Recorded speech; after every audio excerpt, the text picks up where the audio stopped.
大家好，欢迎收听夜话心语。钢琴大赛的前一天，女友要求我退赛，我拒绝后，她硬生生掰断了我的食指。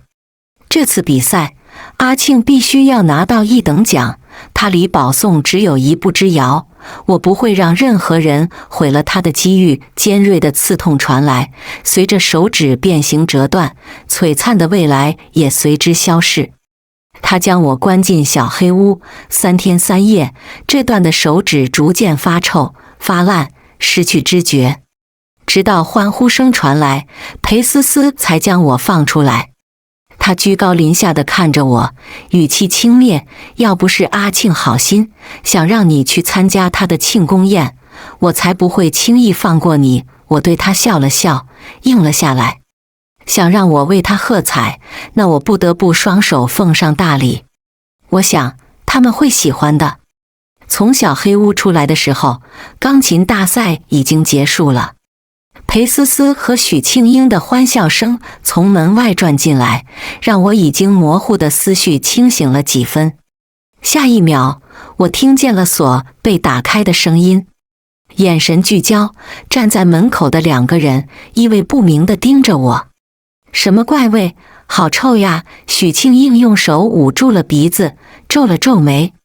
裴思思看向我的眼里也满是不悦，怎么把自己搞成这个样子？不是吹嘘自己有洁癖吗？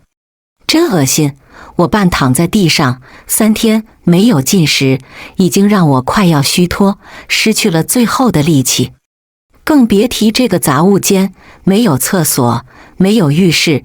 这3天，我只能忍着屈辱，逼到最后一刻，才忍不住释放。裴思思不耐的语气又传了过来，今晚把自己收拾好，明天是阿庆的庆功宴，你是他的哥哥，必须要盛装出席，别让他丢脸。许庆英双手环抱在胸前，装作心疼的模样。哥，你怎么变成这样了？我当弟弟的真心疼你。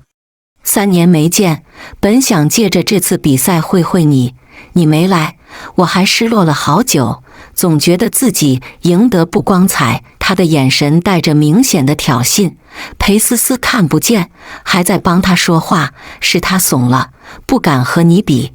阿庆，你是名副其实的冠军。我浑身颤抖，眼睁睁地看着他们2人离开。我怎么也没想到，在和许庆英见面，我会是这样狼狈不堪的模样。那根食指从一开始的变形、刺痛，到如今已经浮肿成了柱状，开始流脓、发烂发臭了。可我根本没有时间，因为食指痛苦、饥饿带来的恐惧激发起了我强烈的求生欲。我再也顾不得什么体面自尊，只想活下去。一点一点地往外面爬，看见桌上的3明治，我满眼发光，扑了上去。狼吞虎咽之后，身后突然传来惊叫一声：“哥，你在做什么？”那是我吃剩的3明治，你不嫌脏吗？我回头，正好看见裴思思一脸复杂地看着我。许精明，你又在装什么？你想用这种方式让我心疼你吗？我没有理会他们，半个3明治远远不够。恢复了点力气的我站起身，冲向了厨房。许庆英带着点揶揄开口：“思思，他这是怎么了？这样子和恶狗有什么区别？”我打开了冰箱，颤抖着拿出了一瓶饮料，刚想打开，食指却意外传来刺痛。他就是这样，怎样都比不上你，顾不上他们2人的宠溺对话，我顾不上疼，还在和饮料做斗争。没有发现裴思思走到了我身边，他伸出手想要打掉我手上的饮料，却正好打在了我浮肿生脓的手指上。不要在阿庆面前装神弄鬼，这种把戏很幼稚。一掌落下，我的食指诡异地摇摆了起来，剧烈的刺痛让我下意识痛呼出声。本就烂掉的皮肤直接被扇烂，这是什么？恶心死了！裴思思打开水，狠狠地冲洗着，满脸嫌恶。恢复过来几分理智的我，看着自己完全没有知觉，已经看见白骨的食指，发出了一声哀嚎。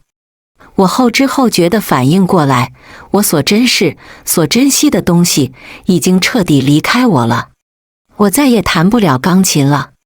5天前，裴思思回家，突然要求我立马退赛。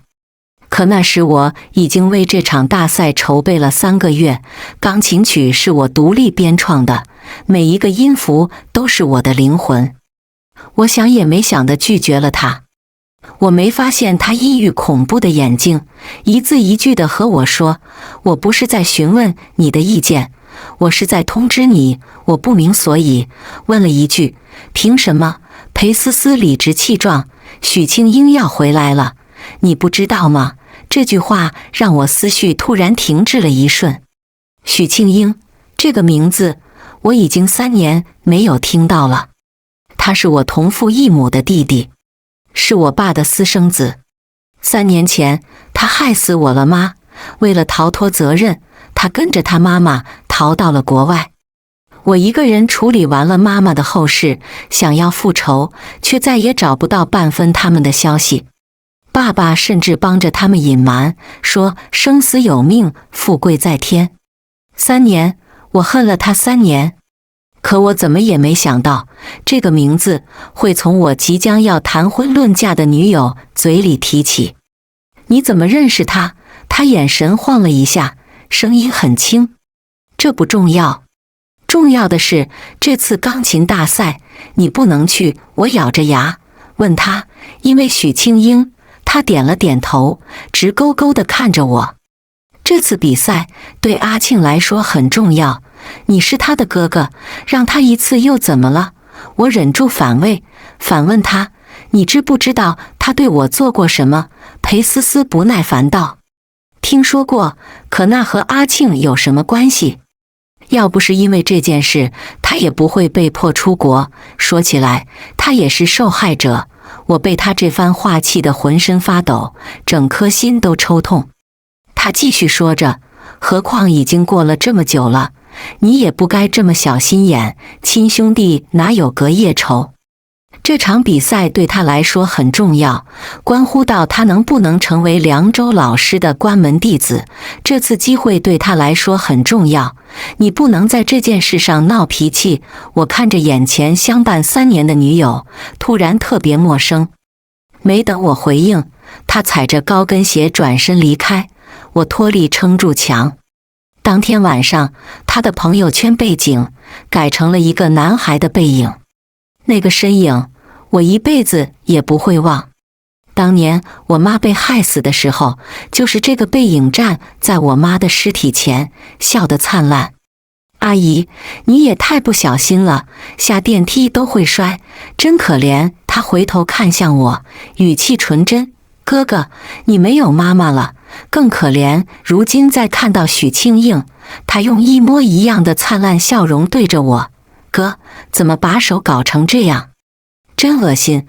裴思思用洗手液狠狠地搓洗着手，用香水喷了好几回，恶狠狠地瞪了我一眼。许精明，你能不能不要这么不要脸？我无力地看着他，浑身上下像是抽干了力气，质问他：裴思思，你为什么要这么对我？3年前，他出现在我身边，陪着我走过那段困难时光，安慰我，开解我，让我不要活在过去的仇恨里。3年了，我真的曾把他当作我的救赎，我生命中的光。我一点点重拾信心，将所有的仇恨转化为动力，在音乐中宣泄。直到3个月前，这场国际大赛降临，其创办导师是国内最老牌、最权威的音乐家梁周老师。他放言，这次比赛的金奖获得者将会被我收作关门弟子，我会将毕生所学倾囊相授。消息一出，迅速吸引了国内外众多音乐人的关注。这是一次伟大的传承，所有新生代的音乐人挤破了头争，热度风靡到了国外，在海外也掀起了热潮。我也同样心心念念着这个好机遇。为了这场大赛，我付出了很多的心血，这首歌我同样也是想送给他的，可最后被他拱手送人，成了许庆英的成名作。我看着那张被我深爱过的脸，突然觉得好陌生。他一个眼神都不愿意再给我，背着身开口：要不是你非要和阿庆作对，我也不会这么惩罚你。毕竟我们在一起3年了，你对我没有功劳，也有苦劳，我从来都不是狠心的人。不过阿庆的事，我不会给半分退路。他走到许庆英身边，轻声道：阿庆，让你看见这个场面是我的问题，对不起呀。走吧，今天辛苦你了，好好休息下。看着2人离去的背影，我几近窒息。3天前，裴思思发现我没有退赛，黑着脸质问我：你为什么不听我的话？我还是不愿意相信事实，继而问他为什么偏偏是许庆英。你明知道我恨他，为什么？裴思思不耐烦地深呼吸一口。许精明，我这3年告诉你的，要放下仇恨，你都当耳旁风吗？他是你弟弟，你非要和他争个你死我活吗？你个大男人能不能别这么幼稚？我恶狠狠地冲他开口，想让我退赛？做梦！我这辈子都不会给他机会，我一定会用尽自己最大的努力打败他。我转身要走，没有注意到他冷下去的眼睛。他拽住我的手，一字一句地问我：我再给你一次机会，退还是不退？我也毫不示弱。没实力就不要肖想不属于自己的东西，只配当个废物。裴思思拽着我的力气越来越大，我用力想甩开，可他的手指像只章鱼的吸盘似的，扒得牢牢的。许精明，给脸不要脸是吧？我已经给过你机会了，是你自己不珍惜。他用力掰着我的食指，用力向下一折。这次比赛，阿庆必须要拿到1等奖，他离保送只有1步之遥。我不会让任何人毁了他的机遇，不顾我的痛苦。他拽着折掉的手指，将我锁进了杂物间。好好反省，什么时候不恨弟弟了？放下仇恨了，我再放你出来。听着他转身离开的声音，手指上痛苦升腾起来。可我知道，我不能被关在这，我必须要出去。我哀求着他：裴思思，这次比赛的歌曲，我是想送给你的，你不能把我关在这。可外面再也没了回应。3天，我从害怕、痛苦到绝望，等死。期间，我想过无数的方法逃出去。杂物间里只有纸箱子，我堆到了一起，拼命爬，想爬到通风管道。爬到一半，箱子突然塌陷，我狠狠地摔在了地上。眩晕之后，被压住的手缓缓传来痛感，那根食指几乎是摇摇欲坠。我真的怕自己治疗不及时，手指毁了，我的钢琴生涯也彻底断送了。那是我毕生的追求，钢琴于我而言和生命一般珍贵。3天，我眼睁睁地看着那根手指发胀、肿烂。临死前的求生欲袭来，为了活，我做了很多事，噩梦般的、难以开口的。这个黑暗的杂物间里，我几乎撇弃了自己所有的自尊，所有的脸面。濒死的走马灯来回倒映，想起初见裴思思时，她坐在观众席，目光温柔地看着我弹琴。我想，或许一切都是早有预谋。直到3天后，他带着许庆英打开了杂物间的门。阿庆的庆功宴，你作为哥哥必须到场。别人外人猜测你们兄弟关系不和，影响了阿庆的名声。他像只孔雀高高在上的发布号令。许庆英还穿着做工精致的定制西装，头发一丝不苟，像王子一样。我狼狈不堪，比乞丐还悲催。失去的前程，背叛的情爱，让我的意志摇摇欲坠。最后又逐渐清醒回笼。就算死，我也要拉着他们下地狱。电视上正好播放着大赛回放，我清晰地听见我精心打磨的那首曲子从许庆英手下流淌而出，暴怒地推翻了别墅里的一切，那根手指也随着摇摆。我不敢去医院，不敢听见食指被宣判死刑，只能暴躁地宣泄自己的情绪，任由自暴自弃。正好这时，许庆英来了，看着我狂躁地发怒，他一脸笑意，走到我面前：“哥哥，这是怎么了？这么生气？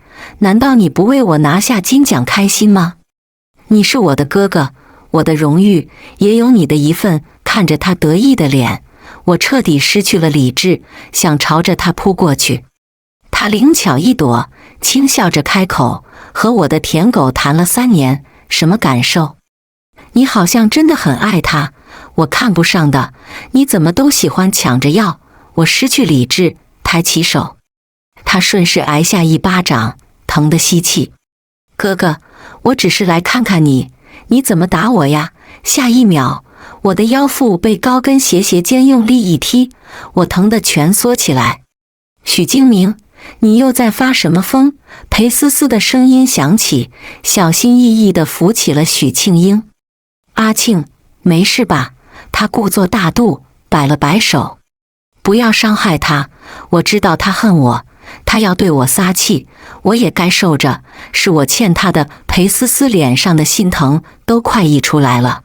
“不，阿庆，你谁也不欠，上一辈的爱恨情仇本来就不该牵扯到你们。”他转头看向我，眼神迅速变得厌恶：“为什么你还是不肯放过阿庆？他什么都没做，凭什么要平白承受你的仇恨？他事事为你着想，连庆功宴都想着带你，你就是这么回报他的吗？”“许精明，你真恶心！”我看着裴思思嫉恶如仇的眼睛，突然就觉得好可笑。我需要他带着我吗？我需要吗？我放声怒吼：“偷走了我的歌，我的荣誉，把我拖进深渊里，我还该感谢你们是吗？”裴思思深吸了一口气：“你知道我最讨厌你什么吗？小心眼，爱嫉妒，非要揪着不放。你看看你现在，哪还有男人的骨气？只是一首歌，一个奖而已。阿庆因为你受了3年委屈，他不仅不欠你的，你还欠他的，懂吗？”他垂了垂眼，像是无奈至极。“你不是说这首歌是为我而写的吗？那我把它送给阿庆，也合情合理。不要再无理取闹了。”许精明、许庆英也跟着委屈开口：“我知道你永远不会原谅我，可我不会放弃的，哥，我一定会感化你的。”裴思思闻言，拉着许庆英的手，轻轻说着：“他这种人不配你的感化。”他带走许庆英，临走前突然给我丢了一个礼品袋，像是施舍一般，没有感情。“这是阿庆飞要给你买的，他一直惦记着你，后天庆功宴，别给他丢人。”“许精明，这是我给你的最后一次机会了，不要让我失望。”礼品袋里的衣服散了出来，是一件蓝色的西服。我记得这件衣服，2个月前我跟裴思思逛街的时候，我一眼看中的。尺寸需要定制，制作周期是45天，当时我就订好了这件衣服。那时我幻想着自己穿上这件蓝色西服，在大赛现场成为所有人目光焦点的模样。这场胜利我势在必得。可没想到再见这件衣服，我已经永远失去了比赛的机会。这3年，我对裴思思几乎是倾注了所有的心思。3年前音乐厅出时，散场后那会天已经黑了，突如其来的降温打得措手不及。我穿着一件流光蓝色衬衫，薄雨初秋的天已经有些微凉，我忍不住抖了抖身体。裴思思突然出来，递给我一件外套。他说这是他让人去商场买的，就是看天太凉，我穿得太薄。我心神微动，又听见他说，我弹琴的时候，像忧郁又渴望自由的小鸟，总是带着几分苦涩。我对他笑了笑，没有说什么。从那之后，他没有缺席过我任何一场演出。一次次的邀约下，我和他越走越近。他带我去滑雪，去冲浪，去跳伞。他和我说，想要自由的小鸟，就应该先学会飞翔。在他的陪伴下，我渐渐打开了自己的心。从高山到大海，从盛夏到严寒，我和他倾诉过我的心结。我还记得那天晚上，他摸着我的脸道：“精明，我希望你能放下仇恨，好好生活。”他靠在我的肩膀上，两颗跳动的心越来越近，一下又一下，撞在我的心底。有那么一瞬间，我真的因为他想要原谅了全世界。后来呀，我们有了自己的家。我真的以为我和他会走完一辈子。直到那天许庆应回国，我不得不感叹，裴思思藏得很好很好。3年了，我从未有一刻发现他的真心是假，爱也是假。他变脸的时刻，我还在质问着为什么？有什么为什么呢？他和我说，你弹琴的样子很像他，我控制不住的对你心软几分。你该感谢他，我对你的爱是你偷他的杂物间里暗无天日的3天3夜。我想尽了我们曾经的3年，我真的想不明白，为什么？为什么是许庆应？他从小就抢走了我的一切，抢走了我完整的家庭，抢走了我的妈妈。到头来，连我自以为是的情爱都是因他而起。我失去了一切，包括我的挚爱。抱着这件蓝色西装，我无声的泪滴落在衣服上，流尽最后一滴眼泪，我才会彻底死心，才会明白，把爱寄托给别人，只有死路一条。要在生命的最后一刻，我才会懂得，真想正义，我只能靠自己抢回来。我拿出剪刀，一点一点地剪开这件衣服。失去食指的手格外难操作，但是我没有停。彻底剪烂之后，我打车去了医院。医生说神经已经彻底坏死，需要截断手指的时候，我只是淡淡的点了点头。当天的手术需要住院。晚上，裴思思的电话打过来，我没有接。很快，微信又发了过来：怎么不在家？衣服还剪烂了，你知不知道这是我特地去拿的？我的心意你就这糟蹋是吗？是，我早上是有点冲动，但你能不能不要一件事揪着不放啊？赶紧回家吧，3年了，无论是责任还是感情，我都不会丢下你。现在你的手也坏了，不能再弹钢琴，只要你乖乖的，我也不能和你在一起一辈子。消息还在源源不断地发着，我越看越觉得可笑。3年了，我怎么从来都没发现，裴思思竟然是这么会给自己洗脑的人。我突然发觉过来，这么多年，裴思思对我或许只是小猫小狗感情，养着开心，爱是时关起来，还有那些自以为是的爱情。离庆功宴还有2天，我没有回消息，只是默默地搜寻着手机里的原谱记录。许庆应想让我去庆功宴，无非是想让我亲眼看到他得意获胜的模样。我自然是要去的。可我没想到的是，手机里所有参赛曲子的修改记录、调试记录都莫名消失了，像是被人刻意删除。思绪回转，我想起来那天手机是裴思思从许庆应手机接过丢给我的。他很聪明。我开始查起了聊天记录。这首曲子我求助了好几个团里的编曲老师帮我，所幸这些记录还清晰地存在着。正好发现了，有个老师给我发了好几条消息，问我怎么没有去参赛，问用我哥参赛的男孩是谁。我给他拍了一张我的断指，他的电话很快就打了过来。我用最简洁的语言告诉他事情来龙去脉，我没有时间再耽误。抱着尝试的心态，我打开了家庭监控。监控的事除了我没人知道。有段时间裴思思经常出差，我一个人住着孤独，就在店里买了好几个监控，安装在了家里的各个角落。我只庆幸当时自己的一时兴起，成了如今证明清白的铁证。将一切证据收集好之后，我联系了律师。失去了一切的我，本就不需要再顾虑什么。躺在床上，我却怎么也睡不着。说不清是心里的激动，还是对未来的迷茫。我开始想妈妈。很小的时候，我就知道许庆英的存在了。那时爸爸总和妈妈吵架，一吵架我就会害怕地缩在角落。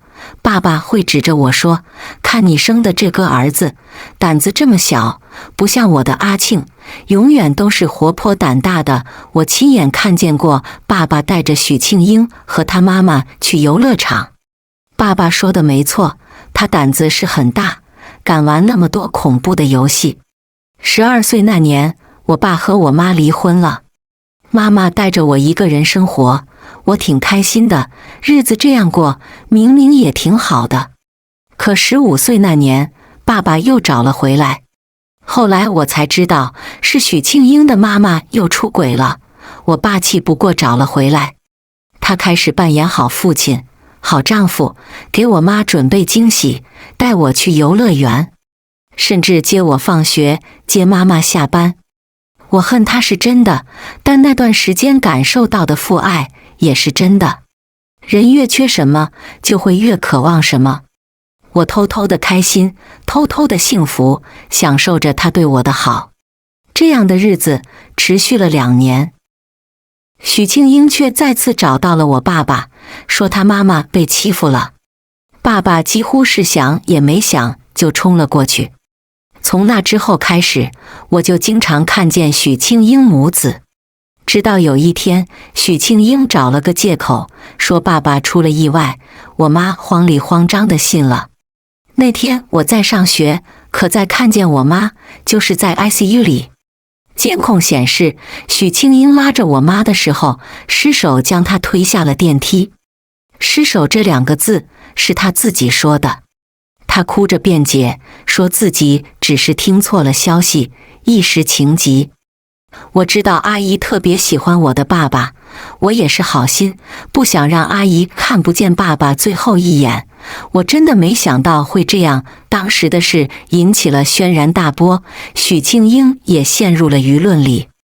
我无助祈求着这个世界能给我妈一个公正的答复。可等到的消息却是许庆英和他妈双双出国。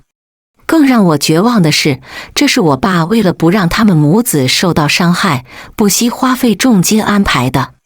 出国前，他甚至给我打了个电话，故作关心的和我说：“哥哥，我好心疼你，爸爸不爱你，妈妈也死了，以后只有你孤零零一个人了。”自那以后3年，所有事情都被时间遗忘了，除了我，好像没人再记得。我认识了裴思思，她也劝我不要困在仇恨里，可我只是想给我妈妈讨个公道。直到如今，她又一次出现，把我拉进深渊。这一次，我绝对不会再懦弱，拼出这条命，我也要给自己争个对错。家庭监控里，2人的对话触目惊心。1根手指而已，为了你的开心，根本就不算什么。裴思思的声音带着几分讨好，娇滴滴道。而许庆英更是把裴思思搂在怀里。思思，我就知道你爱我，要不是他，我怎么会被逼得出国3年？他居然还和你说是我推的，明明是他妈妈自己不小心。裴思思叹了一口气。其实我从来没有信过他，只是因为他有3分像你，我才对他关注了一些。这首歌是我替他赔给你的，是你3年委屈的赔偿。我知道还不够，未来我会让他一点点的都还给你。另一段是裴思思掰断我手指的录像，场面触目惊心，骨头被掰断的声音格外清脆。我一边看，呼吸也止不住的急促起来。我真的好恨好恨。而如今监控还直播着，思思，你不是说会让他来我的庆功宴吗？他要是不来，总会有流言蜚语。思思，要不你再跟他说说？你不是说他很爱你吗？只要他在，什么都不用做，我就名正言顺了。裴思思立马应了下来。你放心，我会把他找出来，我要让他亲眼承认自己的失败。下一秒，裴思思的电话打了过来，我接通了。精明，别和我赌气了好不好？我答应你，参加完庆功宴后，我就和你结婚。我也想明白了，我对许庆英只是曾经的执念而已，现在反应过来，还是你最好了。这次庆功宴，我也只想和他告个别，以后我们俩好好生活。你没了手指，行动不方便，我一定会照顾你一辈子，以后我就是你的手，好不好？他的声音无比恳切又深情，和曾经对我说的那些甜言蜜语格外相似。我就是被他这样的甜言蜜语骗了3年，以为他是真的爱我。如果不是监控，我是不是还要再被骗一次？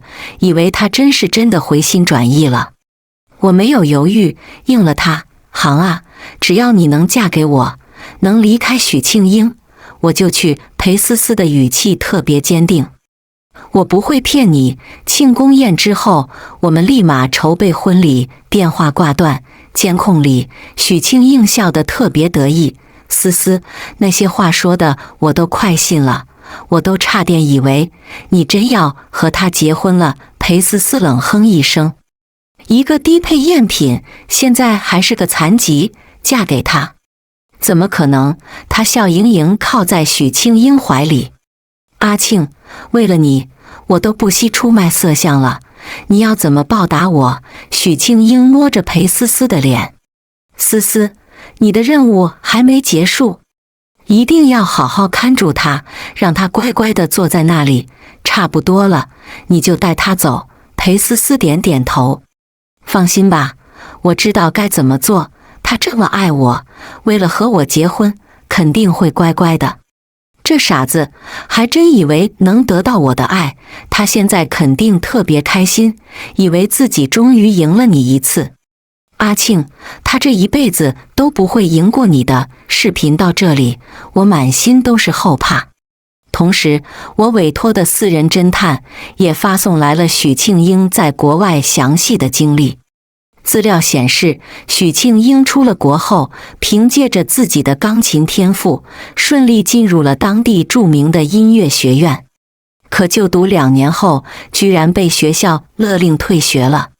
资料再往下翻，消息更是令人震碎3观。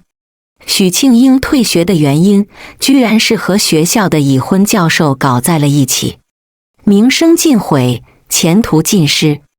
我恍然大悟。这次比赛是他翻身的关键。更让我震惊的是，监控画面里还意外保留了一段许庆英打电话的视频，他的语气带着几分焦急和紧张，用英文对着电话那头的人说道：我一定能成功，你不要担心，等我拿到金奖，成为他的弟子，我一定会将他所有的技巧和秘密都告诉你。到时候你能否离婚，和我在一起？我没有再多想，只是默默地保存好了那些视频。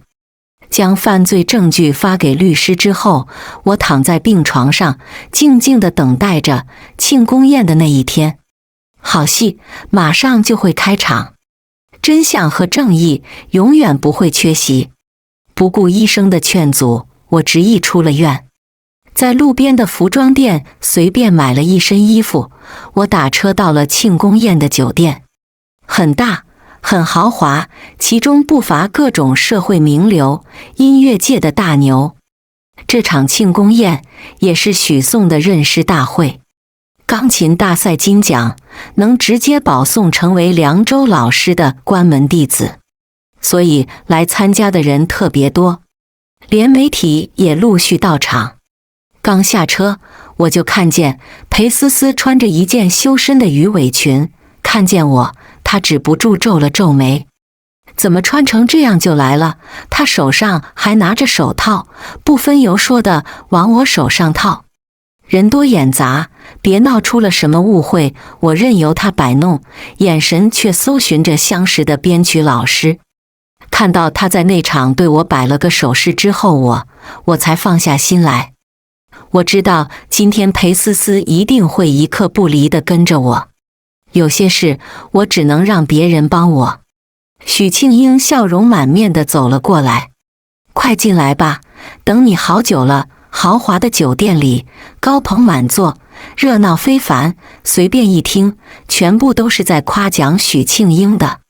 说他年轻有为，说他是横空出世黑马，说他这首歌水平很高。我静静地听着，止不住冷笑。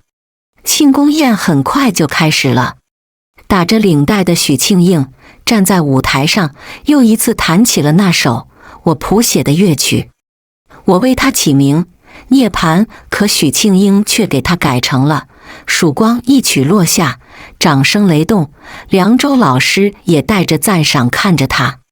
这首歌确实有点东西，耳目一新。满堂喝彩的同时，有个人突兀地站了起来。许庆英以为是夸奖他的话，让工作人员递过去了话筒。可接过话筒的男人却发出了一声质问：许庆英先生，曲子的第3小节和我谱的一模一样，出于礼貌考虑，我想请问您，这段曲子你是自己编创的吗？许庆英的笑容瞬间僵在脸上，裴思思却扭过头来问我：你抄袭了？我没有回应，许庆英也立马冷静下来，掏出了手机。这是我编曲的记录，你们可以看看。质问的男人接过手机，眉头紧锁之后又开口：不对呀，这段曲子我是和许金明在团里讨论多次才定下来的，怎么会在你这里？一瞬间，所有的目光凝聚在许庆英身上，他慌乱之下居然把目光投到了我这里来。哥，这里面是不是有什么误会？我想起来了，我让你替我修改那一段的旋律，可你没信心，所以你才拿着我写的曲子去找别人吗？许庆英一脸紧张地看着我，裴思思不停地对我使着眼色。别掉链子，承认就行，别让阿庆难堪。只要好好度过这个危机，我就和你结婚。裴思思凑在我耳边小声地警告。我对他微微一笑，应了句好。看着他松了一口气的模样，我主动接过了话筒。下一秒，我当众扯开了我的手套，断指的手毫无防备地出现在了众人眼前。很多人都倒吸了一口凉气。你疯了吗？许金明，这种恶心的东西，你干嘛拿出来脏别人的眼？我点了点头，回应他。确实很恶心，要不是这么恶心，我怎么会缺席钢琴大赛，还任由别人拿着我亲自编创的曲子参赛？编曲老师的问题只不过是我设计的开胃小菜，更重磅的戏码马上就要开始。裴思思还在紧张地警告着我：你不想和我结婚了吗？别做傻事，你这么爱我，未来没有我你能忍受吗？我对着他冷笑一声：你？我为什么要和一个罪犯结婚？下一秒，大屏幕上突然播放起了裴思思和许庆英的对话。阿庆，这首歌就算是他赔给你的，我保证他再不会和你抢了。思思，你对我真好。画面一转，又是我和裴思思的画面。只是一场比赛，只是一首歌，你让给阿庆怎么了？你是哥哥，你就不能大度点吗？阿庆都不计较了，还邀请你参加他的庆功宴，只有你一个人一直在回忆里折磨自己。再转，是裴思思亲手折断我手指的场景。有些女孩子捂住了眼睛，我回头看，媒体的摄像机直直对着屏幕，将所有的证据都拍了下来。许精明，你在干什么？还不赶紧去弄掉！你想害死我，还是阿庆吗？你怎么这么狠心？裴思思将我推倒在地，红着眼睛质问我，你故意的是不是？你就非要害死我，你才满意。我只是不小心折了你的手指，你居然想毁了我的一生。我以前怎么没看出来你这么恶毒？他还想对我动手，却被赶来的警察控制住了。庆功宴之前，律师已经替我报了警，证据确凿，裴思思跑不掉。台上的许庆英也被一同带走。屏幕上的画面还没有结束，这会正好跳到了裴思思威胁我退赛的画面。这次比赛，阿庆必须要拿到1等奖，他离保送只有1步之遥，我不会让任何人毁了他的机遇。你不要这么小气，你已经有我了，把未来让给阿庆不行吗？你怎么这么贪心？在下一秒，是许庆英闯进来找茬的那天。和我的舔狗谈了3年，什么感受？你好像真的很爱他，怎么我看不上的，你就喜欢抢着要？这句话我特地放大了音量。这段视频刚结束，许庆英用英文打电话的画面又弹出。作为今天最劲爆的压轴好戏，这个视频一定能震碎许多人的三观。我一定能成功，你不要担心，等我拿到金奖，成为他的弟子，我一定会将他所有的技巧和秘密都告诉你。到时候你能否离婚，和我在一起？被警察控制住，还在挣扎着对我辱骂的裴思思，听完这句话后，一瞬间冷静了下来。之后，他冷冷地看向了许庆英。许庆英疯狂地摇着头，辩解道：“这是剪切的，是 AI 生成的，不是我说的，不是我说的。”我看见裴思思的眼渐渐垂了下去。我刚以为他是死心了，却没想到他用力挣脱了束缚，冲到许庆英身边，扑在他身上抓咬。你骗我，你一直在骗我。我爱了你这么多年，当初你说许精明他妈的事是意外，你出国，我就潜伏在许精明身边，等了你3年。在最关键的时刻，我替你解决了后患，为了你，我几乎赔上了自己的一切。许庆英，你毁了我的一生啊！你赔给我呀！警察反应过来后，迅速冲上前拉开他。这场闹剧最后结束在了2个人被带走。编曲老师站在我身边，眼神一直没有从我的手指上离开过。我听见他叹了好几口气。怎么会这样啊？你这么有天分。我摇了摇头，无奈地笑了笑。我重新回医院接受了治疗。第2天，梁周老师找了过来，他一脸认真地问我：“你有没有兴趣当我的学生？”我愣了一下，举起了手，没说话。他明白了我的意思，接着说道：“钢琴之外，你还有别的才华。那次大赛，我给他金奖，多半是因为这首原创曲子。你很有天分，音乐不会拒绝任何人。我想邀请你，和我一起探索未知世界。”我点了点头，眼泪也流了出来。由于事件影响巨大，舆论升温，很快许庆英和裴思思就被判了刑。许庆英半个月，裴思思2年。这之后，我跟着梁周老师学习，失去了食指，却意外找到了全新的方向。2年后，我的单曲火遍大江南北。那一天，我正好得知了另一个消息：出狱之后的裴思思找上了许庆英，掰断了他所有的手指，好像又被抓了。不知道这次要关几年。不过那些肮脏事再也与我无关了。我会涅槃重生，成为自己的英雄。全文完。